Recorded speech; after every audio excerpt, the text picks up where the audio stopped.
I couldn't help myself. I thought I would just bang out a quick video. It's absolutely hilarious now on YouTube and other sort of social media outlets. The LDBC are in absolute meltdown regarding Joshua breaking the pre-sale record for Madison Square Garden. And the thing is, this is typical of these LDBC minions. They're reading the headline, they're not actually reading into it. So I've just come off one of Fannon's live stream now. Fannon, I hate that guy. He's in my top five of the LDBC high priestesses that I just cannot stand.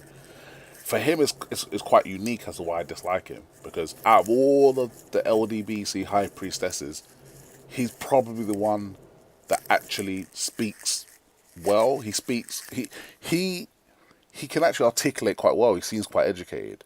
When he doesn't have an agenda, sometimes he speaks sense. This is what really annoys me. But the thing is, I know why he does what he does. He's pandering to the LDBC minions. He gets the clicks, he gets the views, he gets the subscription based on his hatred and the race baiting. So that's why he continues along that path. And that's what's really sad, because he's really lost his soul. He probably really got into this because of the love of boxing. I don't doubt that. But now, literally, he's pandering to those minions. And that's what makes it really sad, because he can articulate quite well. He speaks well.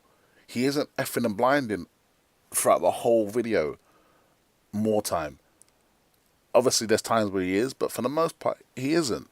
And if he just went back to actually talking about boxing from an unbiased point of view, he will be someone that I could probably have listened to. But because he swallowed that LDBC pill and he's taken that path, I can't stand that guy. He's a fucking idiot now to me. But anyway, it's hilarious. I was on one of his live streams just now, and he is going off about these tickets are pre-bought by Hearn or Joshua or whoever's connected to them, and obviously just being recycled and resold. And he keeps going on about, oh, there's no way he could have outsold Muhammad Ali or Tyson or Elvis or Michael Jackson. Kept going on about, oh, Michael Jackson performed there, Michael Jackson performed there. Fannon, you fucking idiot. It's pre-sales records for a boxing event. Unless Michael Jackson or Elvis laced up and fought each other, it does not count towards that. Firstly, the whole setup will be different. There isn't a fucking ring in the middle of it with people sat around it. Same way, basketball matches are not going to be as highly attended, because you've got a fucking court. And you can't have people sat in the middle of the fucking court watching it, can you? So the way it's made up, it's going to affect from event to event. So this is regarding boxing. You talk boxing, right? So it's about boxing. Fucking idiot. And then he's then comparing it to, okay, so Muhammad Ali is obviously, well, he was a boxer, rest in peace. And Fraser, obviously, rest in peace. And he's comparing their sales, saying there's no way he could have outsold them. Fannon.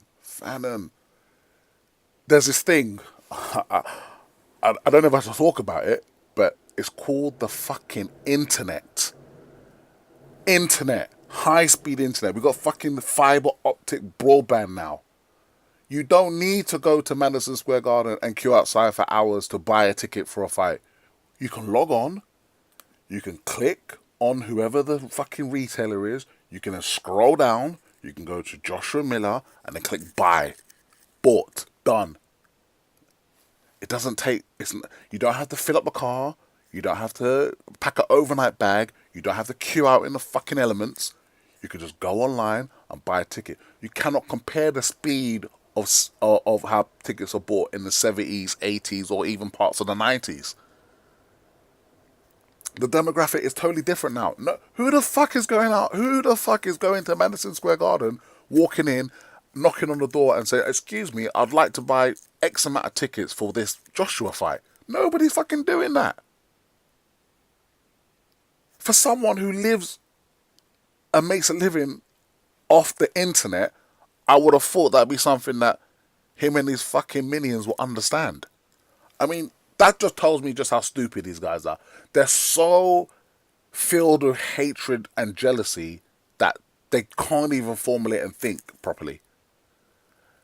And on the point of Hearn buying tickets, let's say Hearn did buy these tickets. Just let's play devil's advocate for. Please indulge me. Let's play devil's advocate. Let's say Hearn did buy these tickets for 13,000 Englishmen, right, and women. So he's going to buy their flights, their hotel, their food, their spending money, their transportation to and from the arena. I'm sure they want to spend a couple of days out in New York as well. What's he going to do? He's going to buy them a couple of slices of pizza as well. It's fucking... Think about it. 13... Yeah, he might have bought 20, 30 tickets for friends, families and whatnot. And I'm sure Joshua would have as well. But 13,000 all on one debit card. Come on. Think about it.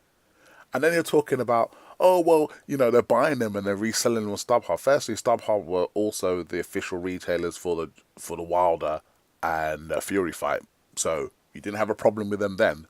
You didn't discredit them then. But now, suddenly, they're this evil corporation now that are playing this game of, let's get those tickets to recycle. No, but let's say now, again, let's play devil's advocate, Hearn did buy those tickets, 13,000, you know, he called up, you know, muffled his voice, yeah, I'd like to buy 13 tickets, please. 13,000, sorry. And he bought them all on a card, right? He then has to sell them off, right? 13,000 people still would have had to buy those tickets. That means the demand is there. The only problem with that, and why I don't agree with that, is that it's then sold on at multiple times of face value. That's unfair.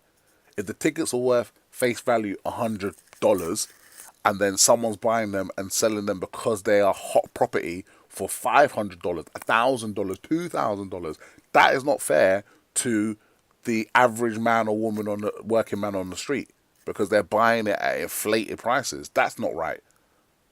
But the demand is still there. But then on the flip side, I understand why if I had the opportunity to buy 13,000 tickets at a certain price, knowing that they're the hottest tickets in town, and then flip them at 5, 10, 20 times the value, then I would, from a monetary business point of view, yes. But from an ethical and a moral point of view, that's not right. But if you were doing it, I don't say you were just a businessman who don't have a fucking love for boxing, don't give a fuck about it.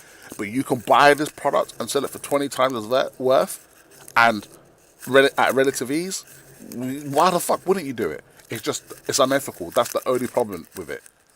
So the demand is still there. If 13,000 people did buy these tickets from a second retail outlet at inflated prices, the demand is still there. So 13,000 people. What do you think they're going to do? They're going to CGI in 13,000 people, or put in place an inflatable humanoid balloon in place? Those people still got to have to attend, right? What's he got? He's got 13,000 people in his WhatsApp group who say, guys, I need some bums on seats, free tickets, flights, hotel, food, travel, transportation in between. No. Stop being silly.